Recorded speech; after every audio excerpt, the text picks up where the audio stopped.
22 novembre 2022, une date que personne n'a vu venir. Ce jour-là, une entreprise appelée OpenAI lance un simple chatbot. Pas de publicité massive, pas de campagne marketing, juste un lien, et en 5 jours, 1 million de personnes s'inscrivent. En 2 mois, 100 millions d'utilisateurs. Le produit qui a connu la croissance la plus rapide de l'histoire.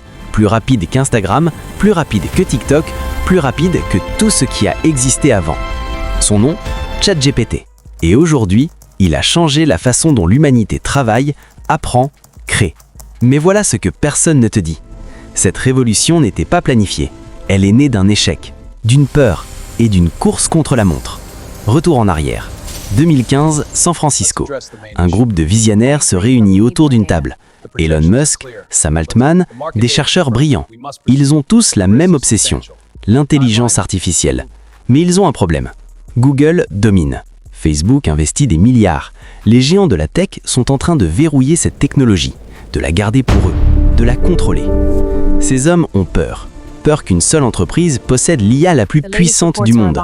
Peur que cette technologie soit utilisée pour manipuler, surveiller, asservir. Alors, ils prennent une décision folle. Ils créent OpenAI, une organisation à but non lucratif dont la mission est simple: développer une intelligence artificielle qui profite à toute l'humanité. Pas à une entreprise, pas à un gouvernement, à tout le monde. Ça sonne beau, non? Presque trop beau.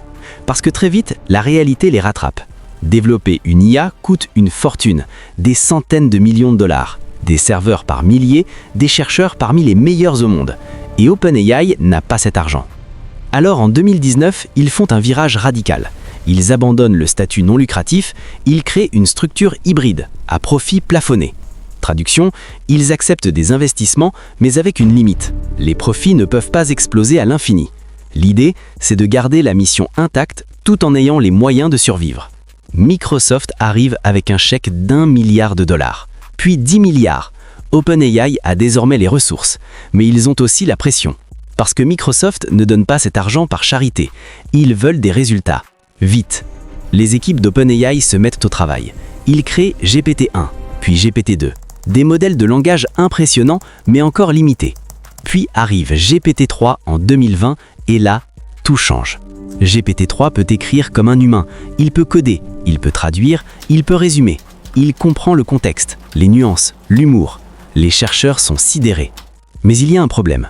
GPT-3 est puissant, mais il est aussi dangereux. Il peut générer des fake news, il peut écrire du contenu toxique, il peut se tromper avec une confiance absolue. OpenAI réalise qu'ils ne peuvent pas simplement lâcher cette technologie dans la nature. Ils doivent la contrôler, la canaliser, la rendre utile. C'est là qu'intervient l'idée de ChatGPT. Transformer GPT-3 en assistant conversationnel, quelque chose que n'importe qui peut utiliser. Pas besoin d'être ingénieur, pas besoin de comprendre le code, tu poses une question, tu obtiens une réponse. Simple, humain, accessible. Mais comment faire? Comment transformer un modèle statistique froid en quelque chose qui ressemble à une conversation avec un ami intelligent? Ils utilisent une technique révolutionnaire, le RLHF, Reinforcement Learning from Human Feedback. En gros, ils font discuter des humains avec l'IA, ils notent les réponses, ils disent à l'IA « ça c'est bien », « ça c'est nul », « ça c'est dangereux ». Et l'IA apprend, elle s'ajuste, elle devient plus utile, plus sûre, plus alignée avec ce que les humains attendent vraiment. Des milliers d'heures de travail, des milliers de conversations, des ajustements infinis. Et enfin, en novembre 2022, ils sont prêts. Ils lancent ChatGPT. Crypte les textes, mais aussi bientôt les images. Dans quelques semaines, vous pourrez prendre en photo votre frigo. L'intelligence reconnaîtra chaque aliment et vous proposera ensuite toutes les recettes possibles. Gratuitement, sans limite, juste pour voir ce qui va se passer. Ce qui se passe dépasse tout ce qu'ils avaient imaginé. Les étudiants l'utilisent pour leurs devoirs, les développeurs pour coder plus vite, les écrivains pour surmonter le syndrome de la page blanche, les entrepreneurs pour créer du contenu, les professeurs paniquent, les journalistes s'affolent. Le monde entier découvre qu'une machine peut converser comme un humain. Mais derrière cette explosion, il y a une tension, une contradiction. OpenAI a été créé pour démocratiser l'IA. Mais maintenant, ils sont liés à Microsoft. Ils ferment leur code. Ils limitent l'accès.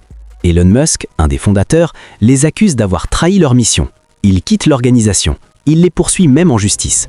Sam Altman, le PDG, se retrouve au centre de la tempête. En novembre 2023, le conseil d'administration d'OpenAI le vire, brutalement, sans explication claire. Microsoft panique. Les employés menacent de démissionner en masse. 5 jours plus tard, Sam est réintégré. Le conseil est remplacé. Mais cette crise révèle quelque chose de profond. Personne ne sait vraiment comment gouverner une technologie aussi puissante. Parce que ChatGPT n'est pas juste un outil, c'est une transformation. Il change l'éducation, il bouleverse le travail, il remet en question ce que signifie être créatif, être intelligent, être humain. Millions de personnes l'utilisent chaque jour. Certains pour s'améliorer, d'autres pour tricher, certains pour créer, d'autres pour manipuler. Et voilà la vraie question. Cette technologie a été conçue pour aider l'humanité. Mais qui décide de ce qu'est aider ? Qui contrôle ce que ChatGPT peut ou ne peut pas dire? Qui s'assure qu'il ne sera pas utilisé pour nuire? OpenAI dit vouloir créer une IA bénéfique pour tous. Mais ils sont aussi une entreprise qui vaut des dizaines de milliards. Ils ont des investisseurs à satisfaire, des concurrents à battre, des profits à générer. Alors oui, ChatGPT a révolutionné notre façon de communiquer avec les machines. Oui, il a ouvert des possibilités incroyables. Mais il a aussi ouvert une boîte de Pandore. Et maintenant que cette boîte est ouverte, impossible de la refermer. L'histoire de ChatGPT n'est pas finie. Elle ne fait que commencer. Et ce qui va se passer ensuite dépend de nous. De la façon dont on utilise cette technologie, de la façon dont on la régule, de la façon dont on s'assure qu'elle reste au service de l'humanité et non l'inverse. Si cette histoire t'a captivé, abonne-toi. Parce que chaque semaine, je décortique les technologies qui transforment notre monde, les histoires que personne ne raconte, les secrets derrière les innovations qui changent nos vies. Mets un like si tu penses que l'IA va changer le monde dans les 10 prochaines années et dis-moi en commentaire, tu utilises ChatGPT pourquoi toi? Pour apprendre? Pour travailler? Pour créer? Parce qu'au fond, ce que nous faisons de cette technologie en dit long sur l'avenir que nous voulons construire.